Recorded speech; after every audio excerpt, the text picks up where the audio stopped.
the Women Unleashed podcast. Join us as we share with you the fun, confronting, wild, fucked up, epic, and raw side of being a woman in today's world. Nothing is off limits. Allow yourself to be inspired to be unleashed. We acknowledge that we are recording our podcast on the traditional country of the Turrbal and Yagara people and pay respect to their elders past and present. We acknowledge and respect their continuing culture and contribution they make to this community. Welcome to the Women Unleashed podcast. I'm super duper excited today because we have another special guest with us, Yanina Briffa. Welcome to the Women Unleashed podcast. Thank you. Thank you so much for having me. You are very welcome. And to all of our listeners, Shani is a podcast interviewee virgin. So, popping that cherry today. Absolutely. I'm a little bit nervous. That's okay. I always also do get like a tiny bit nervous, especially when I'm interviewing people that maybe I don't haven't spoken to that much or don't know very well, or I don't know where this conversation's going to go either, Shani. So but I do know a little bit about you and enough to know that I wanted you here today and that you have so much to contribute to our listeners and to me, I'm sure. So, thank you. Thank you. I'm excited to be here. Awesome. So I'll give everyone a little bit of a backstory about how we met. Yes. I was at a morning tea at work, and a mutual friend of ours asked me, how's the Olympic training, the horses, what are you up to? And I shared about the podcast, and he said that he's got this awesome friend who wants to start a podcast. Can you speak to her? And I was like, of course, why not? I love speaking to people who want to take themselves on and share and grow. And yeah, then you reached out to me and we had a conversation earlier this week. Yes. And I love your energy. I love your drive. And you said something to me that I've never heard before. And I was like, man, this woman's got to go on the podcast. And you said, I want to make gangster money. And I'm in the closet about it. Yeah, definitely. Yeah. So today you're coming out. Yes, I do really want to start owning that story. Absolutely. Mm-hmm. And I've just, I get a bit shy about it. I mean, the people that are closest to me know that I'm quite driven, but yeah, recently I've just been saying, yep, I'm going to make gangster money. That's what I'm doing. And just really owning that. Yep. And look, from experience, I haven't made gangster money yet either. And, neither have I. But I'm on the way. Me too. When I started telling people that I'm going to the Olympics, I'm going to win a gold medal, people are just like, that's what you're up to. And they start relating to you that way. And it's fucking empowering and it's super cool. Yeah. So, go you.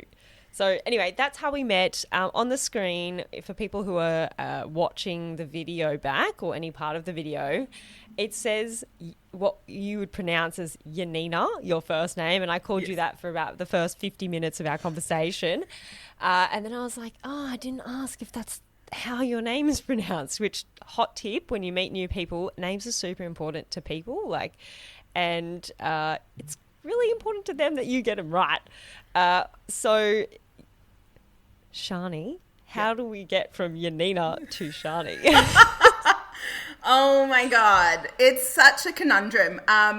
Look, I was born in Argentina. So I was born in Buenos Aires, Argentina. And the name Yanina was very much on trend. And also, for those of you that follow the soccer, Diego Maradona's daughter has a very similar name to me. Her name is Janina, but spelt with a G-I. in front. And so my name was really on trend back 40 years ago. And my parents were like, done, let's do that. Let's name her that. Well, actually, it was my auntie that really wanted to name me this. And so they named me Yanina. And but when I was 3, my parents migrated to Australia. And I've lived a life of people butchering my name. And I just gave up teaching people how to do it, and like it was just too much. And then I got confused, and I was like, "What is my name? I don't even know how to say my own name." Like, oh my god, it's just so crazy. And then when I was 20, when I graduated, so a bit of background, I come from an education background, and that's my first passion and love. So I'm a guidance officer, and I work in a public school currently, full time. And so once I finished my Bachelor of Education, my mum said, you know, as a gift, as your graduation present, I'm going to take you to Argentina. And so that was the first time I traveled back, and it was a big culture shock. And I got there, and one of the things that I loved the most was like, them seeing my name like on my passport, and they were like, "Oh, hey Yanina," and I was like, "Oh my god, my name is beautiful," and it was just, and I was like, "Oh my god, they said it right." And then like when I'd go to the hairdressers and book an appointment, and they're like, "Oh, what's your name?" and I'm like, "Yanina," and they'd be like, "Yanina," and I was like, "Oh my god, they can spell my name, they can say my name." And it was the first time I actually fell in love with how people pronounce my name in the country that I was born in. And so now I just go by Shani because that's easy. At work, people call me Yanina, and that's the story of my name. That is so beautiful. What was your experience of yourself when you heard people actually saying your name, Yanina? Oh, it was amazing. It was amazing. I was like, oh my God, my parents chose such a beautiful name. And when I had my daughter, I didn't choose a name that was tricky. I just wanted to choose a universal global name because I didn't want her to have the struggles that I've had all my life with my name. And so her name is Camilla, and you can say it in every language, pretty much. And it's just easy. Yeah. No what weird a great spelling. story you have though about your name. Like you get, that's yours forever. Yeah. It is. It's really beautiful. Really beautiful. All right, Shani. So for everyone, it's Shani or Yanina, maybe Yanina if you feel like it, but definitely Shani and Yanina. Okay, so as you said, you're a guidance officer in a public school, and that was your first passion, education, and I definitely did not expect you to come out with like, I'm up to making gangster money. Yeah. Like that just was an expectation that I had that I can now see, I'll set that to the side because there's this great opportunity to learn from someone like you and have you inspire me and other women. Where, like, at what point did you say, or what was going on in your life or with you for you to kind of, was it start that? Were you like, oh, I need to make gangster money, and then you found somewhere to start, or you were like, I'm starting because I have this inkling, what, like, to make money, or what is it for you? Like, how did you start? And well, I thought about this, and I really wanted to start off by defining what gangster money is to me, what it means to me. Yeah, cool. And gangster money to me isn't retiring early. It's not quitting my 9 to 5, because my 9 to 5 is my passion. Like I love being a guidance officer, and I don't ever want to change that. And I've chosen a career that I think that I could do until like I'm 70 if I wanted to, possibly not full time, but it's not making gangster money is not making enough money to retire. It's making enough money to live a life by design and to do whatever I want, whenever I want, to the best of my abilities. So it's time, it's buying back my time. It's not a new car. It's not like a new watch. It's not Gucci handbags. It's not. It's buying like $100 worth of fancy cheese and having my friends in my house. It's being able to go to Fiji with my friends. It's being able to support my family. It's being able to have my mum in my home when she's wanting to sell her house, and I can support her without having to worry financially. It's about taking my husband and my daughter Camilla to Argentina when we want, and to be able to connect with her roots. That's what Gangster Money is to me. Thank you for defining that. Awesome. So my journey, I don't know. I've always been kind of driven. I've always been kind of like, I know what I want, and I'm going to go for that. And initially it was education. I went and I went and got a Bachelor of Education, and then I was like, oh, well, yeah, I love teaching. But I think I want to have career progression. And so I went and did my Masters of Education and became a guidance officer. And then the day after I graduated, I actually got a position in a little tiny town called Ravenshoe, which is on the Atherton Tablelands, 2 hours southwest of Cairns. Okay, and I was like, remote. So remote. And at the time I was 29, and it was at a time actually where I wasn't dating anyone. I had so many failed relationships, and I was like, no man is going to come save me. No man is going to come save me. I've got to build an empire myself. You're not the only one. Okay. There's many women out there like that. Yes. And so I said, yeah, because at the time that was what I kind of like, that was the next step to like freedom. Like it was really good. I was on a really good wage. And EQ, Education Queensland, would pay for my accommodation pretty much. It was cheap living, and I was like, let's do it. Let's go and hoard some money and bring it back to Brisbane and buy a house. That's what I originally did. And so then on my journey, I met my husband, we bought a house, and that was our first nest egg. And then life just kept happening. And 3 years ago, pretty much exactly February, we had heard of COVID. COVID had hit. And we had just started hearing that it was on our shores. Like the ships had just come into like Sydney Harbour. There were talks of people having COVID there. But it hadn't hit Brisbane yet. And so I went to a seminar called Success Resources.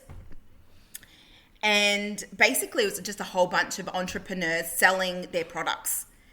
And I sat through it, and that seminar, 4 hours changed my mindset, changed my life forever. Wow. In 4 hours. That is 4 hours. It's actually, It was only like a 15-minute presentation that changed my life. The 4 hours were fun, but it was actually 15 minutes that changed it. Yeah, incredible. So just want to pause there and have everyone present to the impact you can make in the world in such a short period of time. Yeah. So 15 minutes. 15 minutes. Your life is forever altered. Yes, 15 minutes. Yeah. Yeah.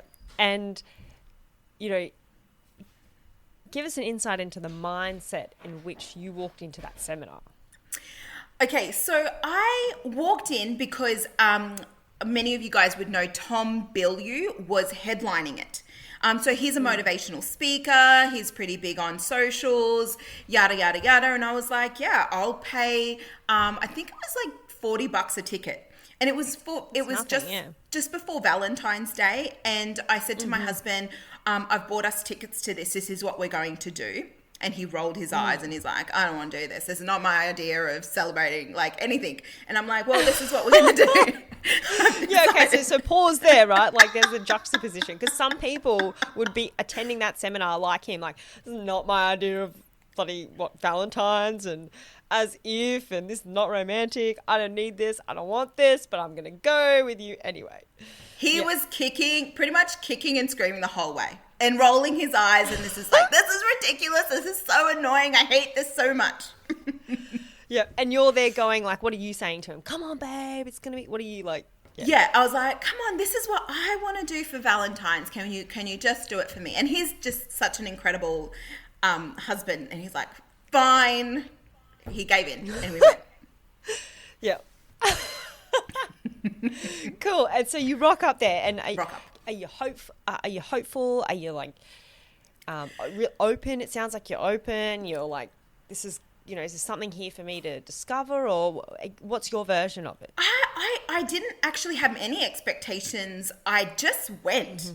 I just went because I had established my career. I don't want career progression in education at all. I want to be a guidance officer until I retire. Like, I don't want to be a deputy principal. I don't want to work for region. I don't want career progression there. I want to be seeing kids, counseling kids, looking after their well-being and mental health one-on-one. Like, I don't want anything else. I don't want any other job in education, but I knew that I wanted to drive and leverage some of that income into something else as well.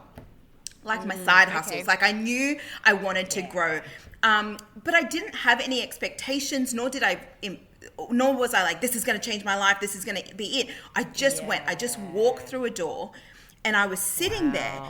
And like a couple of hours in, this guy comes in and he knows very well. I've always sent back that energy. I always like, you changed my life. You changed my life. Yeah. And so this guy called Graham Home, who you can find him on socials, he came on the stage and he just had such a booming voice and dropped F-bombs, like didn't give a crap what you can swear on this podcast, by the way. Yeah, you can swear on here, it's okay. It was like, F the banks, and I was like, oh, okay. And he just talked, basically his strategy was how to pay your mortgage down instead of 30 years, pay it down in 5 to 7 to 10 years, and how to do that, and how his message was, his clearest message was, interest is calculated daily. And that statement changed my life. I was like, oh, it's calculated daily. It means that if I'm pouring all my income into the home loan, I can actually pay it down quicker without changing my lifestyle. Instead of just, getting paid and then putting your money into the mortgage, X amount into the mortgage. If you put all the money into your mortgage and then use a credit card to like your spending and then pay your credit back off, that just reduces. And I did that literally for like 2 months, and legit 20 grand appeared in my bank account. In 2 months, I had 20 grand saved. Wow. And that's my husband. And that's every day reducing your interest off your loan, that 20 grand each day that you're building it up. Yeah. And that's my husband. So just before going to the seminar, my husband quit his job. He was on 80 grand a year, and he quit his job because it was night shift. And he quit his job to study full time. Oh, cool. Wow. So in 2 months, on pretty much one income, we were able to do that by just listening to what Graham said. And then COVID hit and we were all on lockdown. And then he sent out like an online course. It was $500. And I was like, I want to do it. And so I did it, and it just taught me so much. And then I started reading. Like, I guess the key message is, like, I'm no financial expert. Like, my skill set lies in education and guidance and well-being of our beautiful, beautiful teenagers. And so that's where my skill set lies. My skill set doesn't lie in finances, but what I did is I educated myself. From that moment, after hearing Graham speak, I spent about 10 months educating myself as much as possible, listening to as many property podcasts as I could, listening to everything he had to say, going online, connecting with real estate agents, hunting until I found my first investment property. Yeah, magic. And I love what you said, you weren't an expert in finances. You're not that's not your expertise. Education is. And you don't need to be an expert in finances to do what it is that you're doing and to become financially free. You're doing something you love already. And that just, in one way, it powers you to be doing, causing the financial gangster money that you want in your life. So that's incredible. So incredible. So I love, because sometimes for people the exclamation marks aren't obvious, right? And so it's walking in with an open mind, not having an expectation that this is going to change your life. Because I think I've done that before. I've walked into programs going oh fuck, I hope this thing works on me. And that says a lot about what my mindset is rather than was and sometimes is when I eat too many chocolate chip cookies. But yeah, you just, no expectation. Take it or leave it. Whatever you get, you get. Anything you get is a plus. If you get a comfy chair, tick, that's a plus. Yeah. So yeah, just being really open-minded with this commitment to go, yeah, I'm gonna cause something for my life, and I don't actually know what that looks like. That is the end of part 1 of 2 with Yanina Briffa. Please come back next week and hear what she has to offer. Have a great week, everyone. Bye.